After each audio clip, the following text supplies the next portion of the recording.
Les trottinettes électriques en libre service envahissent nos centres-villes. Faciles à utiliser, elles révolutionnent notre façon de nous déplacer. Revers de la médaille, aucun texte de loi n'encadre leur utilisation. Trottoirs, pistes cyclables, routes, les trottineurs sont partout, se déplacent à vive allure, en prenant parfois de gros risques. D'ailleurs, beaucoup font l'impasse sur les équipements de sécurité. Une situation qui inquiète, d'où l'idée de l'assureur MMA d'organiser un crash test pour faire évoluer les mentalités. Cécile Lecher, en charge de la prévention des risques routiers chez MMA, nous rappelle les risques encourus sur ces engins.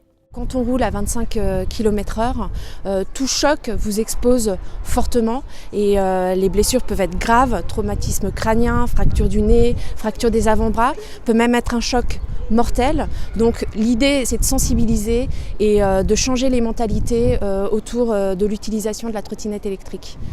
Il y a des conseils tout simples à mettre en œuvre pour circuler en sécurité en ville en trottinette électrique.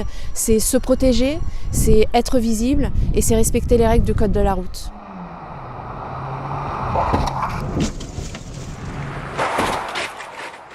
Le crash test a été mené par Pascal Dragotto, pilote professionnel du risque routier. Il nous raconte son expérience au volant et revient dans le détail sur l'état de son véhicule.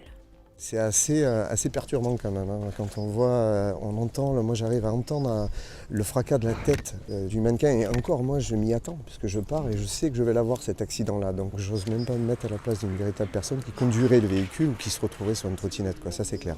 Alors là on voit que la voiture, au niveau du pare-brise, c'est surtout le pare-brise qui a pris, hein, parce qu'en fait au niveau des jambes, les jambes sont venues percuter le capot de la voiture et ensuite le corps est venu s'écraser sur le pare-brise et on a une intrusion, c'est-à-dire qu'en fait on a un trou au niveau du pare-brise et on a d'ailleurs encore des cheveux qui sont sur le pare-brise, là on les voit là.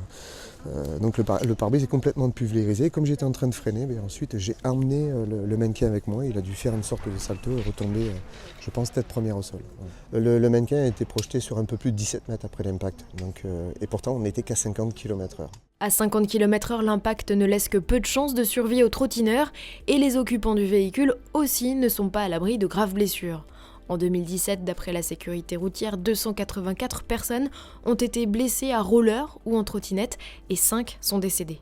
Le nombre d'accidents devrait grandir à mesure que le parc s'étoffe. Il est donc préférable d'être correctement protégé, d'autant que tous les engins en location n'ont pas les mêmes facultés.